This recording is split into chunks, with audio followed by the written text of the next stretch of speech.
ये कहानी मेरे साथ हुई और जिसने भी इसे सुना उसके रोंगटे खड़े हो गए। मेरा नाम सुरेश है। ये घटना 2 साल पहले 2022 के जून महीने की है। मैं मुंबई में एक प्राइवेट कंपनी में काम करता हूँ। उस साल जून में मुझे अपने गांव जाना था। गांव है बिहार के एक छोटे से जिले में। पिताजी बीमार थे तो मैंने 2 हफ्ते की छुट्टी ली। गांव पहुंचा तो माहौल कुछ अजीब था। लोग कम बोल रहे थे। शाम ढलते ही सब अपने अपने घरों में। मैंने माँ से पूछा, यहाँ सब इतने चुप क्यों हैं?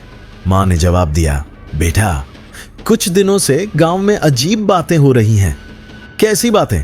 माँ ने इधर उधर देखा। लोग कहते हैं कुछ है जो रात में घूमता है और वो उल्टा चलता है। मैंने हंस दिया। उल्टा चलता है मतलब? सिर के बल, माँ ने कहा। हाथों पर चलता है, पैर हवा में। मैं समझ गया। गांव के लोगों की अंधविश्वासी बातें। मैंने ध्यान नहीं दिया। तीसरे दिन की बात है। रात के करीब 11 बजे मैं अपने कमरे में लेटा हुआ था। हल्की बारिश हो रही थी। तभी मैंने एक आवाज सुनी, टप टप टप। ऐसी आवाज जैसे कोई गीले पैरों से चल रहा हो। आवाज बरामदे से आ रही थी। मैं उठा, धीरे से दरवाजा खोला, बरामदे में झांका। कुछ नहीं था, पर फर्श पर पानी के निशान थे, पैरों के निशान। पर वो निशान अजीब थे। वो पैरों के निशान नहीं थे, वो हाथों के निशान थे। बड़े बड़े गीले हाथों के निशान, जैसे कोई हाथों के बल चला हो। मेरी सांस रुक गई। मैंने माचिस जलाई। निशान साफ दिख रहे थे, बिल्कुल इंसानी हाथों जैसे। उंगलियों के निशान, हथेली का निशान, सब। पर ये निशान दरवाजे की तरफ जा रहे थे, बाहर नहीं, अंदर की तरफ। मतलब जो कुछ भी था वो बरामदे में घुसा था और फिर गायब हो गया था। मैंने पूरा बरामदा चेक किया, कोई नहीं था, पर निशान वहीं थे। सुबह मैंने ये बात पिताजी को बताई। उनका चेहरा गंभीर हो गया। तुमने भी देख लिया? उन्होंने कहा। देखा क्या? मैंने पूछा। उसे जो उल्टा चलता है। मैं चुप रहा। गांव के 3 लोग पहले ही उसे देख चुके हैं, पिताजी ने कहा। सब कहते हैं वो इंसान नहीं है, वो कुछ और है जो हमारी दुनिया में आ गया है। पर उसके लिए सब कुछ उल्टा है। हमारे लिए जमीन, उसके लिए छत। हमारे लिए छत, उसके लिए जमीन। ये क्या बकवास है पिताजी? मैंने कहा। बकवास नहीं है बेटा। 1 हफ्ते पहले रामू काका ने देखा, रात में।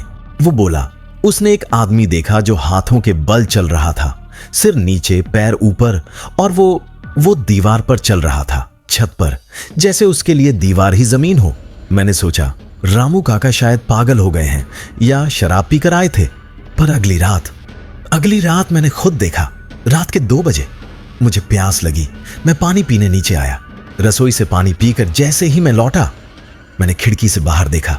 बरसात थी, बिजली चमकी, और उस चमक में मैंने देखा हमारे घर की बाहरी दीवार पर एक आकृति चल रही थी, हाथों के बल, सिर नीचे पैर हवा में।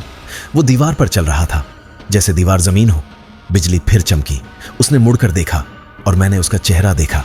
वो इंसानी चेहरा था, पर उल्टा, आंखें नीचे, मुंह ऊपर, और वो मुस्कुरा रहा था, एक उल्टी मुस्कान। फिर अंधेरा हो गया। मैं वहीं जम गया। सांस रुक गई, दिल धड़कना बंद हो गया। जब हिम्मत हुई तो मैंने फिर से देखा। दीवार पर कुछ नहीं था, पर बारिश की वजह से गीली दीवार पर निशान थे, हाथों के निशान, ऊपर से नीचे की तरफ, जैसे कोई दीवार पर चढ़ गया हो। मैं पूरी रात सो नहीं पाया। सुबह मैंने गांव के कुछ लोगों से बात की, जिन्होंने भी उसे देखा था। वो एक ही बात कहते, वो उल्टा चलता है, वो दीवारों पर चलता है, और वो घरों के अंदर आता है रात में, जब सब सो जाते हैं। लेकिन क्यों? मैंने पूछा। वो चाहता क्या है? एक बुजुर्ग ने जवाब दिया, वो अपनी दुनिया ढूंढ रहा है, पर उसकी दुनिया हमारी दुनिया से उल्टी है, इसलिए वो हमारी दुनिया में उल्टा चलता है, और जब तक उसे अपनी दुनिया नहीं मिल जाती वो यहीं रहेगा। मैंने पूछा, अगर उसे अपनी दुनिया नहीं मिली तो? बुजुर्ग ने आंखें नीची कर लीं। तो वो हमें अपनी दुनिया में ले जाएगा, जहां सब कुछ उल्टा है, जहां हम उल्टे चलेंगे, जहां हमारा सिर नीचे होगा और पैर ऊपर, हमेशा के लिए।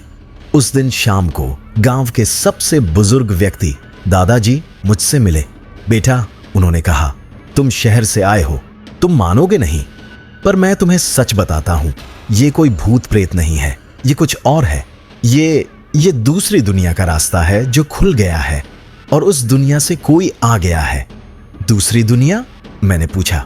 हाँ, जहां गुरुत्वाकर्षण उल्टा है, जहां लोग छत पर चलते हैं, दीवारों पर सोते हैं और हमारी दुनिया उनके लिए उल्टी है, जैसे उनकी दुनिया हमारे लिए उल्टी है। पर वो यहां क्यों आया? शायद गलती से, शायद रास्ता भटक कर, या शायद जानबूझकर, क्योंकि उसकी दुनिया में अब कोई नहीं बचा और वो कंपनी चाहता है। मैंने कहा, तो हम क्या करें? कुछ नहीं, दादाजी ने कहा, सिर्फ प्रार्थना करो कि वो अपना रास्ता ढूंढ ले, वापस चला जाए। नहीं तो क्या? नहीं तो वो हम में से किसी को अपने साथ ले जाएगा उस उल्टी दुनिया में जहां से कोई वापस नहीं आया। उस रात मैंने फैसला किया कि मैं जागता रहूंगा, देखूंगा कि वो क्या है। मैंने अपने कमरे की खिड़की के पास बैठकर रखवाली की। रात के 1 बजे आवाज आई, टप टप टप, ऊपर से, छत से।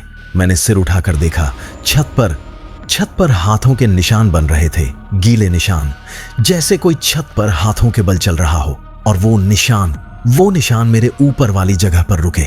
फिर छत से पानी की एक बूंद गिरी मेरे माथे पर, गर्म पानी, पसीने जैसा गर्म। मैंने छत की तरफ देखा, छत का एक हिस्सा कालेपन से भर गया, जैसे कोई छत से चिपक गया हो। और फिर धीरे धीरे एक चेहरा छत से नीचे की तरफ आया, उल्टा चेहरा। आंखें मेरी आंखों से मिली। वो मुस्कुरा रहा था और उसकी आंखों में एक दर्द था, एक अकेलेपन का दर्द। वो कुछ कहना चाहता था, पर उसका मुंह उल्टा था, होंठ ऊपर, आंखें नीचे। उसने अपना हाथ बढ़ाया छत से नीचे की तरफ, मेरी तरफ। मैं चिल्लाया, जोर से चिल्लाया, लाइट जलाई। छत पर कुछ नहीं था, पर छत पर गीले हाथ के निशान थे, सीधे मेरे बिस्तर के ऊपर। मेरे माथे पर वो गर्म बूंद अभी भी थी। मैंने आईने में देखा, मेरे माथे पर एक निशान था, एक उंगली का निशान, जैसे किसी ने छू दिया हो। उस रात के बाद मैंने अपना कमरा बदल दिया, नीचे वाले कमरे में सोने लगा। पर आवाजें आती रहीं रात में, छत से, टप टप टप, कभी कभी खरोंचने की आवाज, जैसे कोई छत पर रेंग रहा हो। 1 हफ्ते बीत गया। मैं डरा हुआ था, पर उसने कुछ नहीं किया, बस देखता रहा। रात में छत से। फिर वो रात आई, बारिश थी, तेज बारिश। रात के 3 बजे मैं जाग गया। कुछ गलत था, कमरे का माहौल बदला हुआ था, हवा भारी लग रही थी और सब कुछ थोड़ा तिरछा लग रहा था, जैसे कमरा झुक गया हो। मैंने उठने की कोशिश की, पर मेरा शरीर भारी था, बहुत भारी। मैंने देखा, मेरा बिस्तर दीवार की तरफ झुक रहा था। नहीं, बिस्तर नहीं झुक रहा था, पूरा कमरा झुक रहा था, जैसे गुरुत्वाकर्षण बदल रहा हो। मैंने दीवार पर लगे कैलेंडर की तरफ देखा। कैलेंडर दीवार से उखड़ा और नीचे नहीं गिरा, दीवार की तरफ गिरा। मतलब गुरुत्वाकर्षण अब दीवार की तरफ था। मेरा दिल धड़कने लगा। मैंने खुद को बिस्तर से खींचा, फर्श पर पैर रखे, पर मेरे पैर फर्श पर नहीं टिके। मैं दीवार की तरफ खींचने लगा, जैसे दीवार अब जमीन थी। मैंने दीवार को पकड़ा, खुद को संभाला, और तभी मैंने देखा कमरे का कोना, वो कोना जहां छत और दीवार मिलती है, उस कोने में वो खड़ा था, सीधा, पर हमारे लिए उल्टा। उसके पैर छत पर थे, सिर नीचे, और वो मेरी तरफ देख रहा था। उसकी आंखों में अब डर नहीं था, खुशी थी, जैसे उसे कंपनी मिल गई हो। उसने अपना हाथ बढ़ाया मेरी तरफ, और मैंने महसूस किया मैं उसकी तरफ खींच रहा हूं, धीरे धीरे, जैसे उसकी दुनिया मुझे अपनी तरफ खींच रही हो। मैंने चिल्लाना चाहा, पर आवाज नहीं निकली।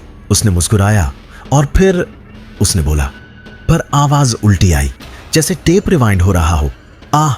ओ साथ मेरे मैंने अपनी आंखें बंद कर लीं, जोर से चिल्लाया, भगवान का नाम लिया। जब आंखें खोलीं, सब कुछ सामान्य था।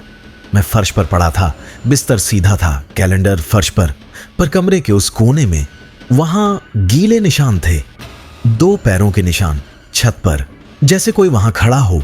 उस दिन के बाद मैंने गांव छोड़ने का फैसला किया। मैं समझ गया था, वो मुझे चुन चुका था।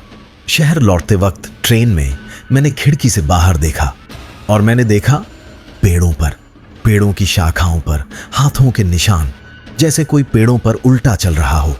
मैंने आंखें मूंद लीं। मुंबई लौटकर मैंने सोचा सब ठीक हो जाएगा, पर नहीं। रात में अब भी मैं आवाजें सुनता हूं, छत से टप टप टप। कभी कभी जब मैं आईने में देखता हूं, मुझे लगता है मेरा चेहरा उल्टा दिख रहा है, आंखें नीचे, मुंह ऊपर। और कल रात मैंने सपना देखा। मैं एक कमरे में था, पर सब कुछ उल्टा था।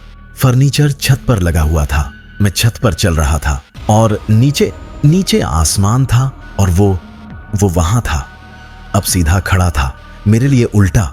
उसने मुस्कुराया और बोला सीधी आवाज में, जल्दी आ जाओ, तुम्हारी जगह तैयार है। मैं जाग गया। मेरा पूरा शरीर ठंडा था और मेरे माथे पर वही निशान, उंगली का निशान, अब और गहरा। मैं जानता हूं वो इंतजार कर रहा है, और एक दिन जब मैं कमजोर हो जाऊंगा, जब मैं हार मान लूंगा, वो मुझे ले जाएगा उस उल्टी दुनिया में जहां सब कुछ उल्टा है और जहां से कोई वापस नहीं आता।